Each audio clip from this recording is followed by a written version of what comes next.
Now, you saw there that we're going to be moving straight back into the public, they're putting the public back in procurement. I'm just hearing an echo. Sorry, I'm just waiting. I was hoping to be able, because I think that's why part of you came back, to announce the winners. So hang on a moment. Here we go. How did you do in a quiz? First of all, we're going to show you.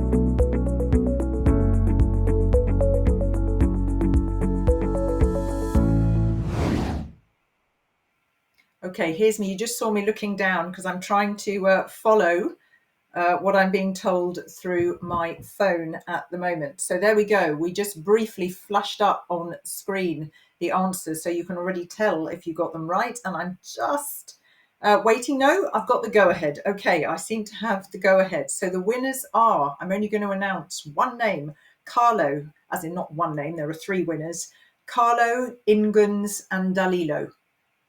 Hooray! I can't hear you, but congratulations to you. So you are going to be proud owners of this board game, which is one of the deliverables of the IP project. So fantastic. Well done, Carlo, Inguns, Dalila. I hope that has made you extremely happy and that, hey, all your Christmases have come at once. Right. Let us now get stuck into our second panel. You saw the title there. I don't think we need to bring that animated bumper back. We are, of course, going to put the public back in procurement and listen to some of these, as I call them, inspiring clean contracting stories from across the EU. So we are a little bit late. I think you've gathered that. Do stay with us. Please don't go away. I promise that we are going to be finished well before 6 o'clock. Okay, so we've got four speakers. You saw who they were. I will say a few words about them in a moment. Among other issues, we're going to reflect upon how an integrity pact can really foster better decision making, can enhance trust. That word came up quite a few times in the first part, and enhance fair competition and improve the effectiveness of civic monitoring. So we're really going to kind of get into the question of how much, the extent to which the IPs can act as an agent of change and really, really make a difference to large-scale investments. But we'll also explore a little bit more what kinds of legal and institutional and operational conditions are needed to enhance the effectiveness of civic monitoring. You know that you can post a super short comment or question in the chat channel, and if we have them, I will put them to the speakers, say who you are if you like, and say to whom the comment or question is addressed. So can I ask those lovely speakers to please join me? Dimistris Drosis, who is head of the managing authority in the Attica Region, Greece. And for those who may not know, that is an administrative region encompassing the entire metropolitan area of Athens, Piraeus. We have Karina Carvalho, who is Executive Director of Transparency International in Portugal. We have Wieslaw Nowak, who is President of the Board of Z.U.E Construction in Poland. And we have Irina Lonean, who is Project Coordinator at Transparency International in Romania. And that's lovely because we can have a nice comparison and we can kind of look at all the different levels of experience between all of you, which is partly what I said is so interesting in this dynamic. So you've got a couple of questions for each of you. Why don't I start with you, Dimistris? You've been actually head of this managing authority for the operational programme of Attica Region for some time, since 2014, and have been in the planning and evaluation unit prior to that, and the monitoring unit. So you've got a really nice overview. Let's just leave the other bios for a moment and let me come straight in with a question. How does the Attica region see, and the managing authority of it, the IP tool? Is it a corruption prevention mechanism only? Do you feel that in your experience that there is more to it than that and there's added value? Tell us a little bit. No, to be honest, we don't consider the IP tool only as an anti-corruption mechanism. We believe that it is an integrated tool that takes into consideration and evaluation various parts of the public procedures that take place in our country, Greece. More specifically, in our case, which was a typical flood infrastructure project that was tendered by Attica Region as beneficiary, the IP tool mentioned, first of all, delays caused by various authorities that participate in the production of a public infrastructure project. For example, archaeological authorities that have to search for evidence in the wider area, companies responsible for the operation of water networks, transport services responsible for approving traffic control studies, etc. Also, the IP mentioned problems in the technical studies that unfortunately were revealed after the start of the project contract, caused by underground networks that have not been registered by the competent authorities and other technical aspects of the project. But I have to say the IP tool also mentioned the good collaboration between the contracting authority and the managing authority, which have to admit is a key element, of course not the only one, for a proper implementation of an infrastructure project. That's very interesting, and super interesting. Particularly, I love that even the archaeological. I said this, that whole aspect of it, which of course in your region is going to be absolutely highly important, but really interesting to really enable our audience to understand its wider purpose, its wider value. I will come back to you, of course, but let me turn to Karina now, because we're going to hear a little bit from Portugal and hear your particular experience. First of all, just to clarify for our audience, was this the first time that an IP had been implemented in Portugal? And it was, okay, that's what I'd understood, but I'm checking. So the very obvious question is, there must have been some barriers to overcome. What were the initial responses there? To be honest, thank you so much for the invitation to our colleagues at Transparency International and the Region and the European Commission. In fact, I think we were lucky because although it was the first integrity pact that was implemented in Portugal, we worked with the Z.U.E, which was the Director General for Cultural Heritage, that collaborate immensely with us. And in fact, they were the ones reaching out to Transparency International Portugal to ask for collaboration to pilot the IP. So in terms of, in practice, it was very easy, the collaboration with the contracting authority, but we struggled with the implementation stage because of the availability of funds to kick off the project. So we initiated the pilot in 2016, and in fact, the monitoring activities only initiated in 2018. So that was our main challenge. Otherwise, it ran smoothly with the contracting authority, and we were able to close the project and finish all the monitoring activities on time. And thank you. And just to say, because otherwise I feel I've really sort of treated you totally differently. I mean, you are, and this is important to say, you really are an expert in, human capital and human resources management. So you really do have a hugely broad experience of education and training, social responsibility, corporate governance for companies and NGOs, not just in Portugal, but also in Angola. So you really do bring a wealth of experience to the table. Can I, just before I move on, when you said that there was a funding issue, was that particular to Transparency International in what you said? There was that gap of 2 years before the monitoring could take place. Did I understand that correctly? Yes, the project to be pilot, to receive the integrity pack needs to be funded by EU funds. And the process of attributing the funds took more time than we anticipated initially. Okay. But that was the main issue. Okay. Thank you very much. Now, I'm now going to turn to our third of four speakers. We've done this in a particularly brilliant way because actually, even though we have interpretation, I don't get to hear it, nor do you, fellow speakers, do you? So we did a bit of a chat with Mr. Nowak and his team before this event. Let me just be clear that he is the founder of Z.U.E and its main shareholder. This is a construction company, but he was also formerly a chairman of a company called Preftor. So that was road and railway construction. But he is now president of the management board and managing director at Z.U.E. And his experience is really critical to understand how all the different pieces of the puzzle in these IPs fit together. So the obvious first question that I'm going to ask him, and I know he has prepared some very helpful responses, and I'll touch on a couple afterwards, is what advantages are there for a company like Z.U.E to participate in an integrity pact? Myślę, że warto zwrócić uwagę na 4 główne, moim zdaniem, korzystne aspekty udziału mojej firmy w pilotażowym pakcie uczciwości. Po pierwsze, udział w programie Pakt Uczciwości był dla nas kwestią wizerunkową. Jako pierwszy i w zasadzie dotąd jedyny wykonawca z Polski uczestniczyliśmy w tym programie, który, no, trzeba powiedzieć uczciwie, zakończył się sukcesem. Spółka przez to jest postrzegana jako podmiot transparentny z wdrożonym już w 2017 roku programem etycznym w postaci polityki zarządzania etycznego.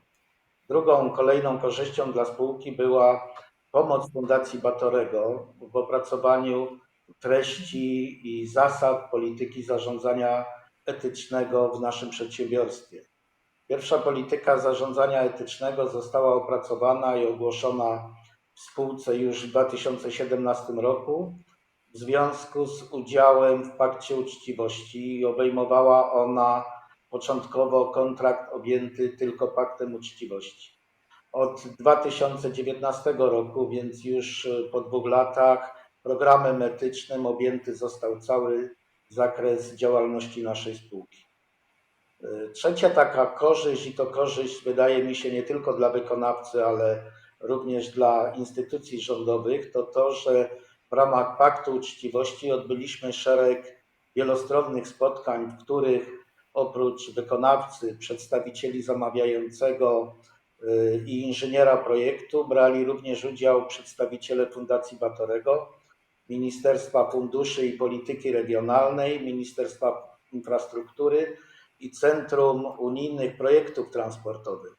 To bardzo szerokie i wydaje mi się ważne forum organów rządu i instytucji odpowiedzialnych z jednej strony za wykorzystanie środków unijnych, a z drugiej strony wykonawcy, czyli forum, na którym mogliśmy omówić zagadnienia, które pojawiły się w trakcie procesu inwestycyjnego i na którym uczestnicy mogli przedstawić argumenty wszystkich stron w sprawach dotyczących realizacji inwestycji.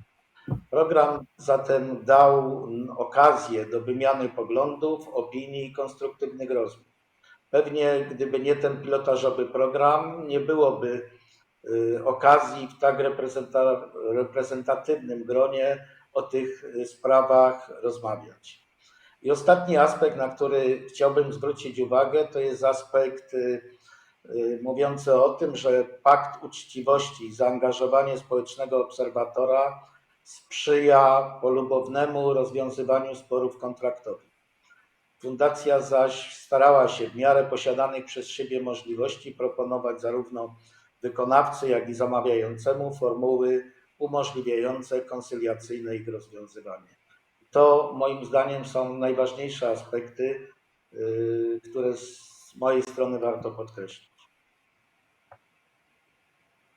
I wasn't going to cut you off. I just said pop me on because I wanted to listen to you in Vision, but I have been ably informed, and I can pick up on a few of the points that you've been saying, making some really, really pertinent comments there. Not least going back to the beginning, that part of this for this company is an image-related issue because it's at the moment the only Polish contractor to take part in the program. So that in itself is successful, to be perceived as a transparent entity. And what was really appreciated was the assistance of the monitor in developing the content of the company's ethical policy. Perhaps the lovely technicians can put us full screen again with all of us, because the purpose of me recapping a few points is also for those of you on the panel who weren't able to follow that.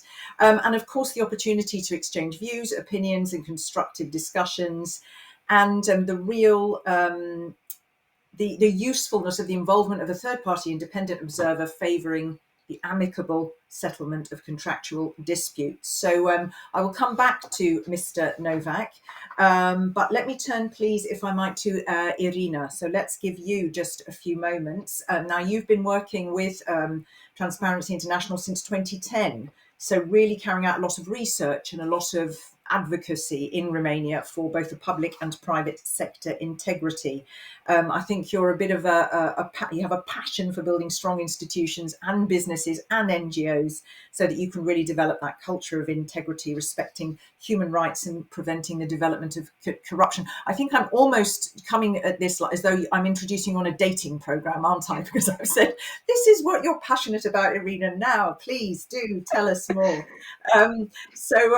Listen, interesting fact here, in case they don't know it, Romania had the highest number of IPs. So, let us know why it's so important in the Romanian context in particular, what your experience has been.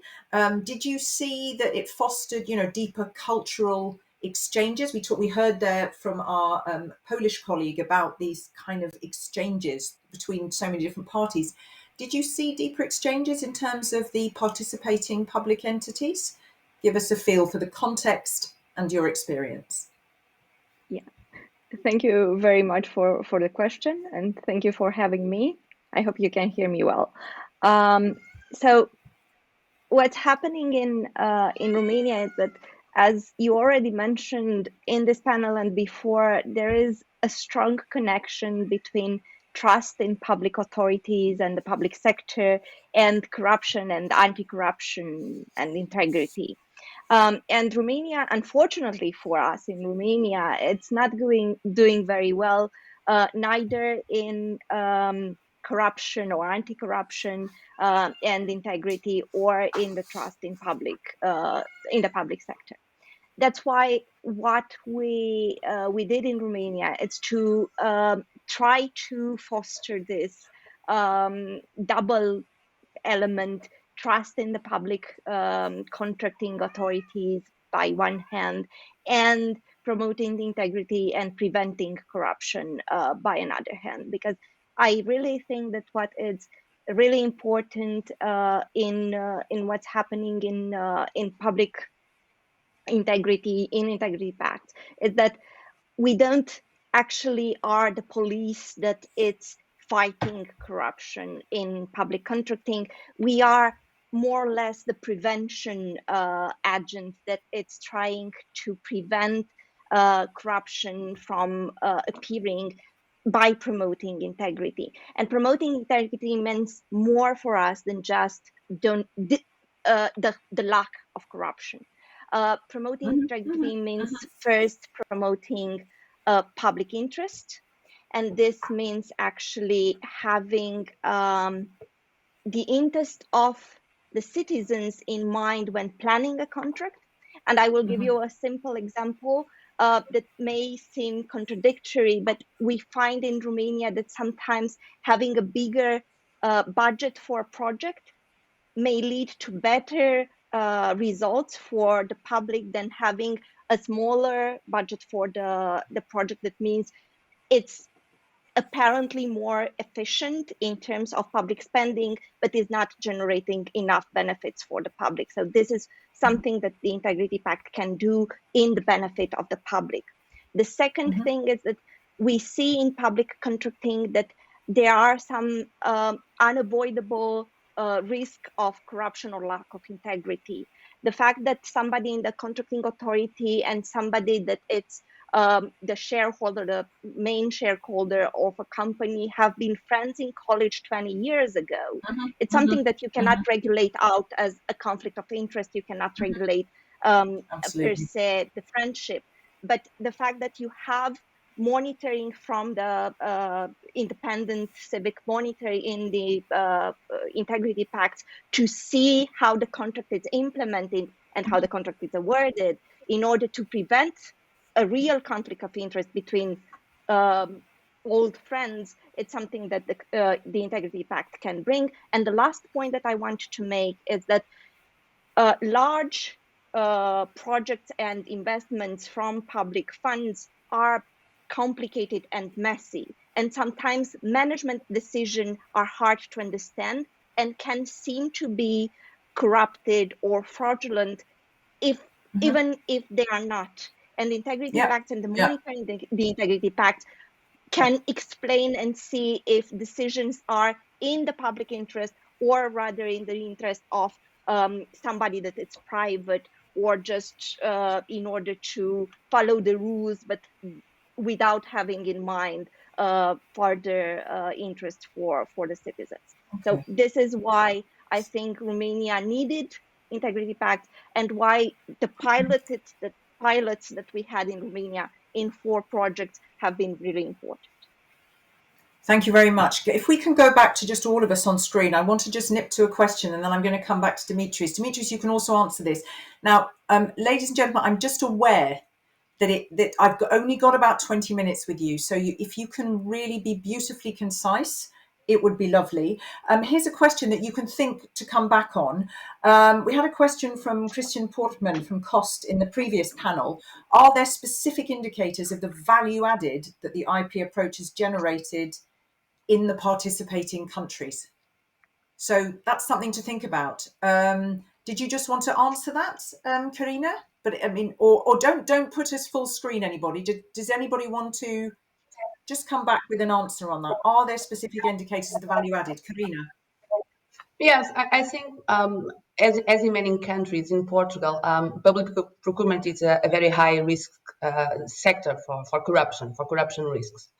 And the levels of trust in public spending are very low.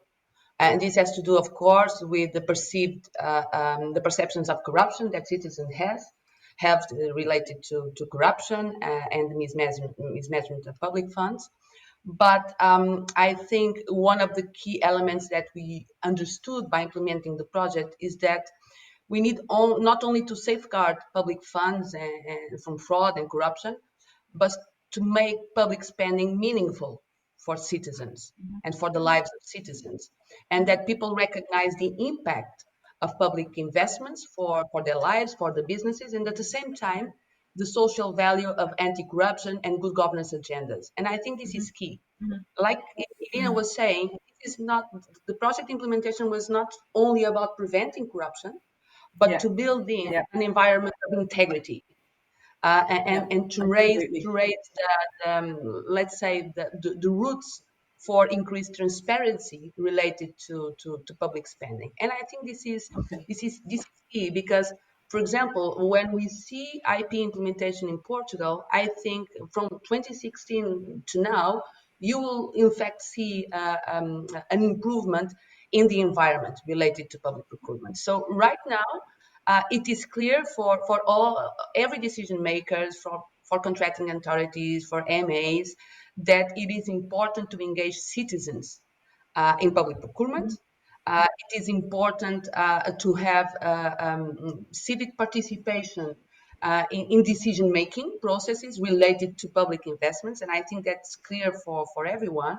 And that's why I think it's also a very good achievement, the fact that the government decided to incorporate our recommendation to inscribe integrity pacts and civic monitoring tools into the national anti-corruption agenda. And also we have the Open Governance Partnership National Action Plans incorporating IPs and other civic monitoring tools like red flags and procurement data dashboards. So this is the impact of the project. And I think one of the key elements, because in the last panel you asked, are there any other IPs being implemented all over the world? We must remember this tool exists since the 1990s. But with the pilot of the IP as it was over the last 6 years, I think there was a big step ahead in the way the tool can be incorporated by governments and can be also incorporated by civil society organizations, not just Transparency International national chapters, but others willing, to support public spending and better public spending and clean contracting. And just to say, I need to ask you to round off, Karina. I need to ask you to round off, please. Yes, it's okay. Just to say, okay, and also it's very important. Okay. A last sentence, but then I need you to round off, my love. Yeah, this is key for democracy, for the rule of law, and also to prevent populism. And I think sometimes we forget about it. Okay, thank you. And sorry, I have to do that, but there's a few more bits and places and pieces we need to go. And indeed, you are right to talk about the history of it, because we're going to hear a little bit more about the history from our last speaker after this panel.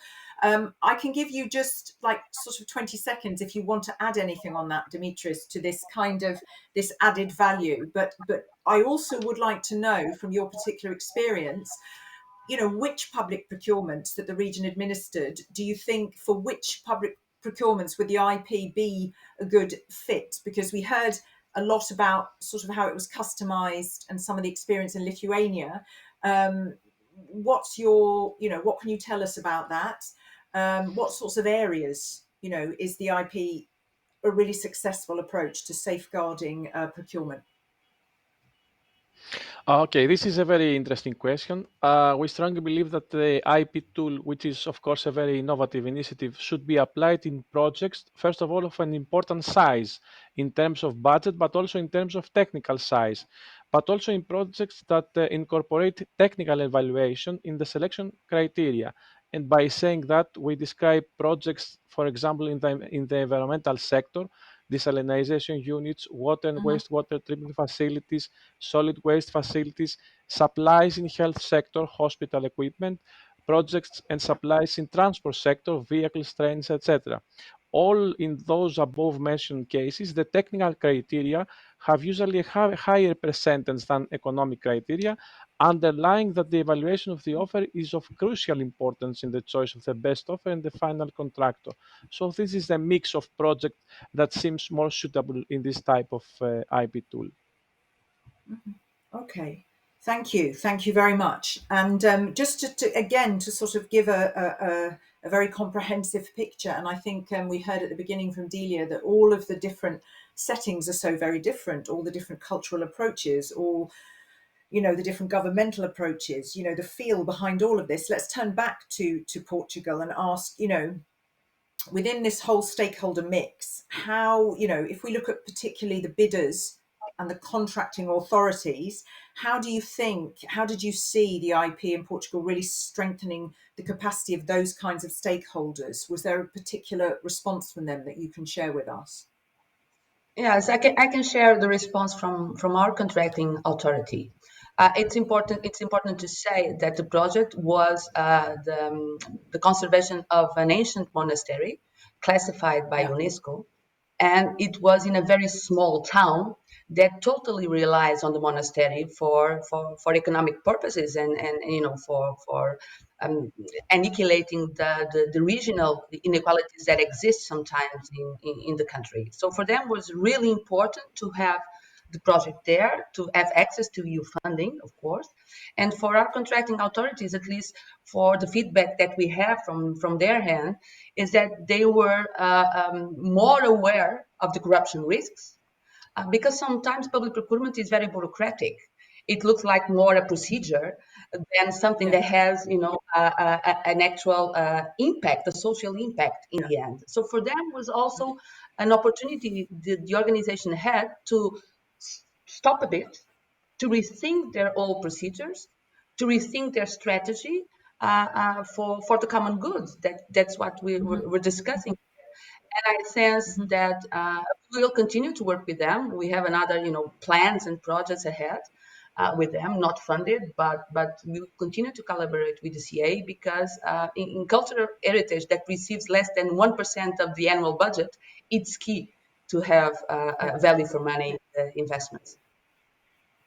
I find it fascinating to see what the wider impact of this is in all the different ways, whether it's the way that we heard the added value described by Dimistris, to the way it makes some of these stakeholders think differently, act differently, open up again, review their procedures, what these kinds of conversations and these relationships bring about. So, I mean, I think it's important also to hear from that perspective, and we've asked the question before, if I turn to Mr. Nowak, from the point of view of a contractor, how could we make, IPs, how can we enhance them? How can we improve them to make them even more widespread in the future? Because I think, as he said, he is the first and so far the only Polish contractor to take part in the program. What improvements can be made to make others really grab hold of IPs?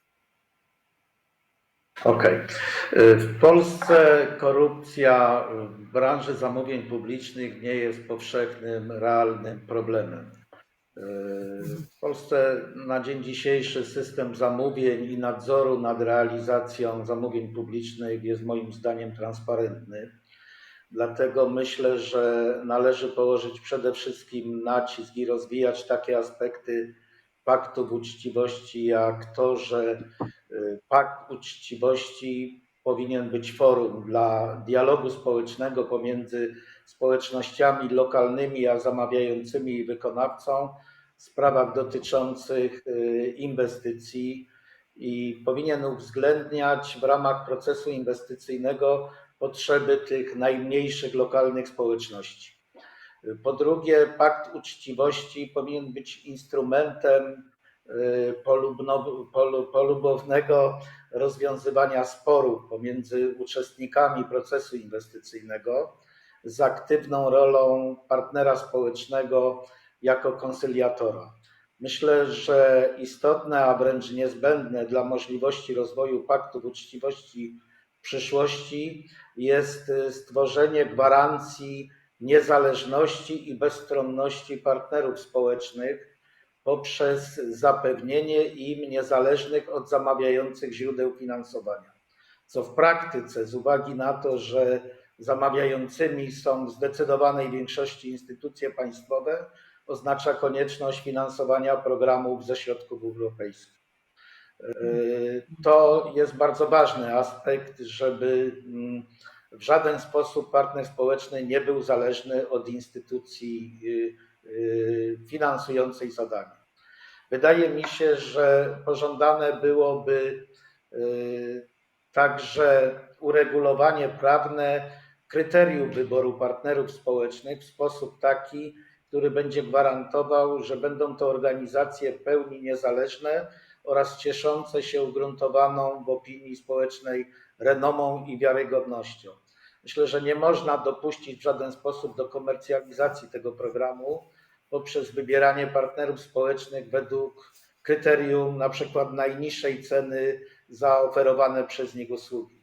Ważne jest również to, aby partner społeczny uczestniczył w procesie przygotowywania zamówienia publicznego już od momentu przygotowania dokumentów przetargowych czy ustalania wymagań.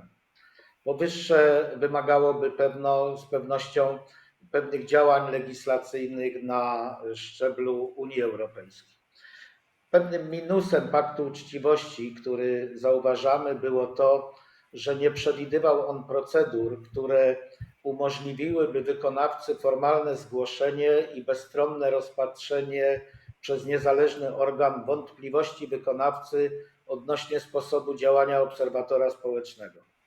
Jeżeli uzupełni się ten brak, to z pewnością wpłynie to korzystnie na realizację zasad, którym ma służyć pakt, czyli na transparentność i przejrzystość paktu.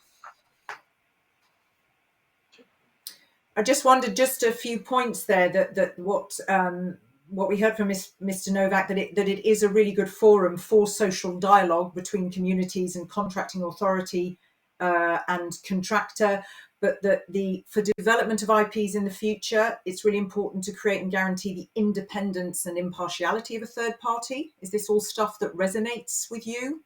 Am I hearing from my fellow speakers that the social partner participates in the process of preparing the public procurement from the moment of preparing the tender? And a downside, that it didn't provide for procedures that would allow the contractor to formally report and impartially settle doubts that arose from the manner of the social observer's operation. So I don't know whether any of that resonates with you in the other chapters. Let me come to you, Irina, and again, looking at the sort of the positives, the negatives, the challenges, the solutions, and how this relationship between the stakeholders evolved. What positive effect on that tendering process do you think came through the IP implementation cooperation with all the stakeholders? And critically, with those positives, how can you ensure some really lasting effects there? Well, what we saw is that the presence of the independent civic monitor in the procedure, the procurement procedure, but especially after the procurement in the contract implementation, was a very good framework for dialogue between parties. And the presence of the in one of the contracts that we monitored, the presence of the integrity pact itself as an agreement between the contracting authority and the contractor, and the presence of the independent monitor actually prevented the termination of the contract because the parties didn't agree about some of the clauses. And we help the dialogue between the parties. On the other hand, at the beginning of this this conference, you talked about capacity, and I think one of the things that the integrity pacts contributed a lot was the capacity of the contracting authority. And we didn't speak about, we monitored contracts implemented by Romanian ministries and one of the biggest agencies in Romania, the Agency for Cadastre and Land Registration. They are not small and institutions without capacity, but sometimes being big institutions, they have big problems.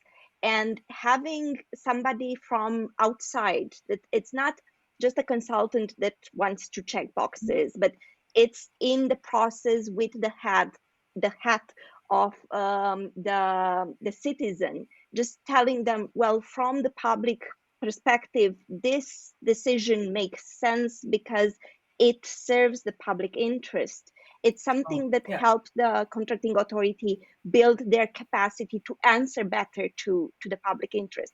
Was not only the fact that we provided recommendation and that they replied, but that we had a dialogue about that recommendations. And sometimes they didn't implement them exactly what put it, but they understood the perspective of the civic monitor. And I think this helped the capacity building and also the trust building between contractors and the contracting authorities. So if you, and to just pinpoint 3 bullets in terms of ensuring long-lasting effects, what would you, and I mean 3 bullets because I really have to keep my eye on the clock, and I have a last question for each of you. What would you? Capacity, trust, and having all the time in mind the public interest. Okay, thank you. So let me come to you again, Dimistris, if I may. And again, obvious question, it's come up before. What would you recommend? Beautifully Morse code, some areas of improvement for the tool, based upon your experience. And is it something that you would consider? We have talked about legacy and what form that legacy might take with EU support, that sort of call to member states to get on board, call to stakeholders to get on board. Would you consider it? And if you would, how would you improve it?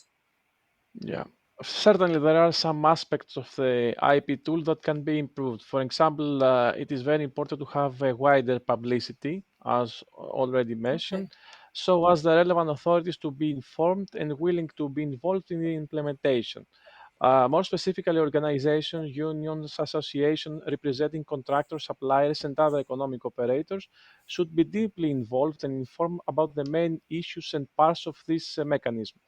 Another important issue is the extra workload for a contracting authority.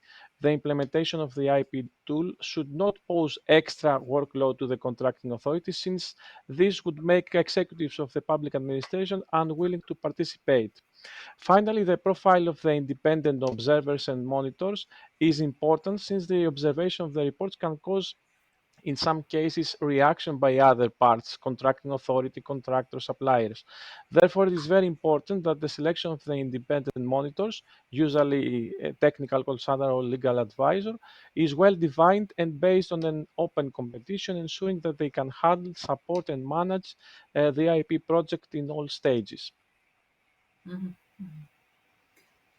Thank you very much. And yeah, interesting. Just be cautious there with the workload of the contracting authority. I heard that very clearly. Let me just bring in, if I can, I mean, now we're talking about improvements and sorry, did you particularly sort of say, yes, we would consider it for the future, or did I miss that? Is it for me, the question? Oh, Dimitris. sorry. Yeah, Yeah, yes.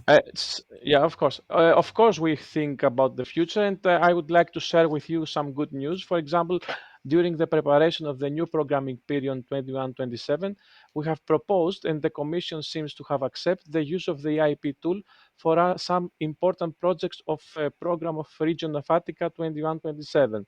Therefore, we have the Okay. intention to apply the IP tool to significant projects of the program, as already included in the version submitted to the European Commission last October.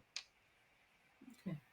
Thank you very much. That is good news. So I'm delighted, and it's good to share that going forward. I'm going to jump to Irina now. So I have a question for you, and I have one for Karina, and I have one for Wieslaw Nowak. And then I'm going to say we've still got a good, strong audience, just dropping a bit, 190, 180. Do stay with us, because we are going to hear from Peter Eigen himself at the end, and then I can release you so that in good time for dinner or probably an apéro. So again, just keep it lovely and concise, if I may ask Irina. Pinpoint just a couple of the benefits or a couple of the challenges, or whichever, probably start with the challenges and then move to the positive benefits from your experience as a civic monitor. What would you put out there for us? I think the workload of the contracting authority is a challenge. The workload for the contractors, the bidders and the contractors, it's a challenge, but the biggest challenge, it's the political will. In order to work, the integrity pacts need the contracting authority to be committed to integrity. If this happens, then everything else is going smoothly.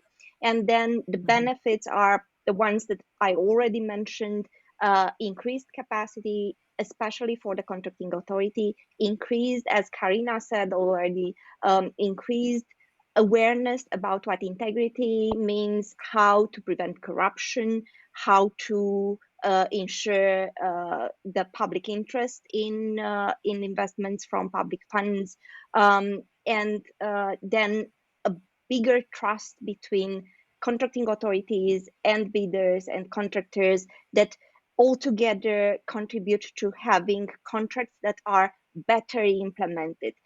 This doesn't mean all the time contracts that are faster implemented or cheaper implemented, but better implemented for the citizens. Thank you. And yeah, that's very good to pinpoint that. Not faster, not cheaper, but better. And by better, we mean meaningful and relevant, which are words that have come up already time and time again. Let me turn to our contractor. If I can turn to Mr. Nowak, and just if he can provide for us, because it's an important one, how, just a couple of details on how the implementation of the improved whistleblower protection channels came about. Okej, postaram się krótko. Ogólne wytyczne programu etycznego dla wykonawcy stanowiły załącznik do dokumentacji przetargowej, tak zwanej instrukcji dla wykonawców na zadaniu objętym paktem. Na podstawie tych wytycznych spółka we współpracy z Fundacją Batorego opracowała projekt polityki zarządzania etycznego. W pierwszej kolejności polityki dotyczącej tego kontraktu, i ten dokument został przyjęty w spółce zarządzeniem zarządu i ogłoszony w sposób zwyczajowo przyjęty, czyli wysłany pocztą elektroniczną do wszystkich pracowników. Ta treść polityki jest na dzień dzisiejszy i była dostępna dla pracowników na dysku sieciowym spółki, a także na stronie internetowej spółki. Była również propagowana i omawiana przez kierownictwo firmy na spotkaniach i naradach z pracownikami. Co ważne, o treści obowiązującej w spółce polityki zarządzania etycznego informowaliśmy nie tylko naszych pracowników, ale także podwykonawców na kontrakcie objętym paktem uczciwości, ale również na pozostałych innych kontraktach realizowanych przez spółkę We wzorach umów podwykonawczych są odpowiednie klauzule informujące o obowiązujących w spółce standardach i jakby nasi podwykonawcy są o tym bezpośrednio poinformowani. Dodatkowo zobowiązujemy podwykonawców w podpisywanych z nimi umowach do wdrożenia, przynajmniej w tej podstawowej formie, u siebie w firmie programów etycznych obejmujących ochronę osób zgłaszających nadużycia, jak i zapewnienia kanałów anonimowego zgłaszania tych naruszeń na kontraktach realizowanych wspólnie z nami. W firmie dodatkowo jest wyznaczona osoba do przyjmowania zgłoszeń o nieprawidłowościach. Następnym krokiem, który spółka podjęła, było rozszerzenie w roku 2019, czyli po niecałych 2 latach, programu etycznego na cały zakres działalności firmy. W tym przypadku projekt nowej treści polityki zarządzania etycznego konsultowaliśmy również z Fundacją Batorego i treść tego dokumentu poza aspektami antykorupcyjnymi obejmuje również przeciwdziałanie mobbingowi w firmie. Co ciekawe, w celu zwiększenia gwarancji obiektywnego rozpoznawania tego typu naruszeń, jednym z członków powołanej w spółce na 3-letnią kadencję Komisji Antymobbingowej jest przewodniczący działających w spółce związków zawodowych. I tutaj również ta polityka, tak jak poprzednio, została rozesłana do wszystkich pracowników powszechnie przyjętymi środkami komunikacji w spółce. Dodatkowo w ramach realizacji programu etycznego jest wdrożony w firmie również system szkoleń, który dotyczy wszystkich pracowników, a obejmuje również pracowników nowo przyjętych do firmy. Takie szkolenia odbywają się w formie elektronicznej, są to prezentacje i obejmują takie zagadnienia tematyczne jak zasady odpowiedzialności karnej za przestępstwa o charakterze korupcyjnym, polityka zarządzania etycznego w Z.U.E. i szereg informacji o polityce antymobbingowej. Co ciekawe, po szkoleniu pracownicy rozwiązują testy online, co daje nam pogląd o tym, jak zapoznali się z polityką. Thank you. And interesting there, if you can put us again back to everybody on screen, if I might ask. I mean, very interesting, everything there. This some of the details on this, that a permanent lawyer was appointed, a training system for employees took online tests, but also I think that subcontractors in agreements were also obliged to implement ethical programs in their companies. So really interesting there. And let me come now just finally to Karina. And this is very important, but again, you're going to hate me for saying a beautifully concise answer. There was a step towards reevaluating the public procurement rules in Portugal. So can you just share with us a little bit about the process towards ensuring commitment from the Portuguese government in the OGP national plan? What did you observe?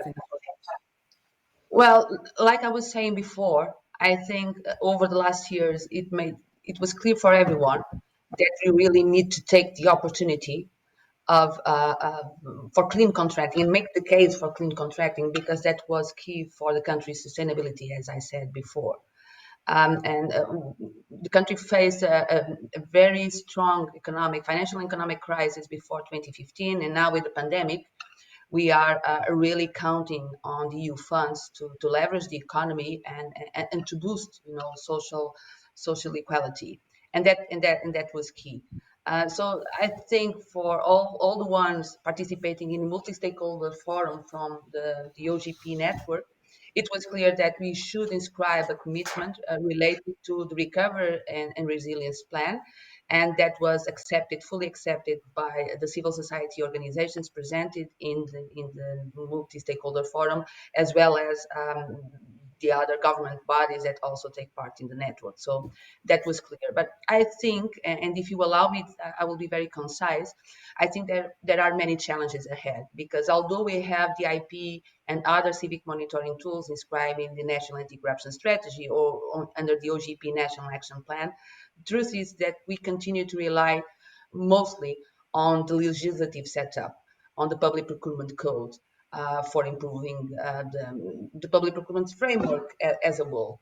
And that's why I think at least here in Portugal, civil society organizations and the overall citizens, we need the support of the European Commission to make sure that what is written on paper translates into concrete deliverables. And for that, I think with the IP implementation, the European Commission now understands that we are a very reliable partner, that we are committed with the EU transformative agenda. So I hope that after this conference and during the months ahead, we will have the chance to boost our work on public procurement specifically, and that we will get the funds, or at least that our government will receive the funds to work with us for clean contracting. I think that's key, because although this is a very positive initiative, it's just a start.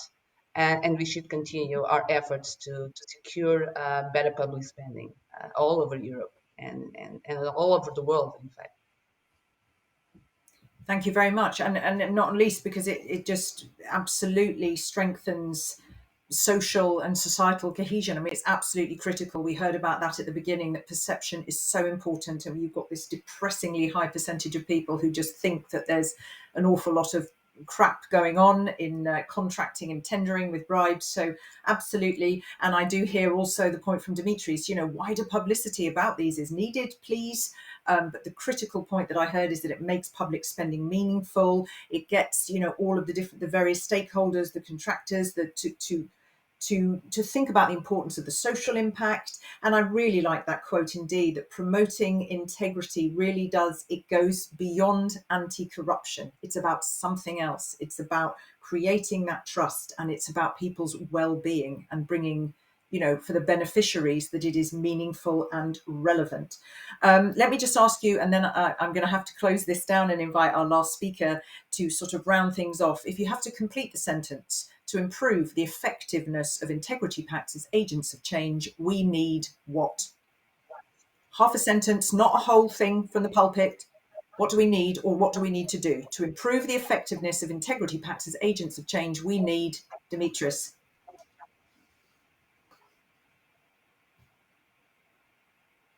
Oh, we don't hear you. Have you got your mic? Have you left your mic on, Dimistris? Okay. Irina, do you want to step in? Hope you hear me. I do. Yep, go on. Okay. Half a sentence. To improve the effectiveness of integrity pacts as agents of change, we need to... We need political will and funding because of the political will and funding. Okay, Karina, what do we need? I think we need citizens' empowerment. I think that's key. Political will, as Irina said, together with citizens' empowerment. With citizens' empowerment. Okay. Dimistris, for you. He's as quiet as a sphinx. Okay, I'm going to come to Mr. Nowak. Same question to you. Bazować na współpracy obserwatorów społecznych z niezależnymi, wyspecjalizowanymi instytucjami branżowymi, co przyczyni się do opracowania i rozpowszechnienia dobrych praktyk. Thank you. And for those who weren't following that on the screen, to rely on the cooperation between monitors with independent specialized institutions, which will form the input of the best practices. Dimistris, I'm coming to you one more time if you've taken your camera off, if you've taken your mic off mute. Can you hear me now? Oh, good. Yes, go on. Last word to you, quickly. Thank you. Integrity practices, agents of change, we need publicity and proper selection of projects. Publicity, proper selection of projects, funding, citizen empowerment, and What was your first one, Irina? Political will. Political will, of course, others. probably almost the most important. Okay, thank you to all of you. Dimistris, Karina, Wieslaw, Irina, you've been absolutely splendid. You had the hardest slot of the day, but we still have a good number of audience online, and I thank you sincerely for bringing your expertise, experience, and considerable brains to the table. Thank you very, very much. Thank you very much. Do follow the rest of our event because, as I said, good people of our audience, an event of this nature is absolutely not complete without hearing directly from the gentleman who invented integrity pacts.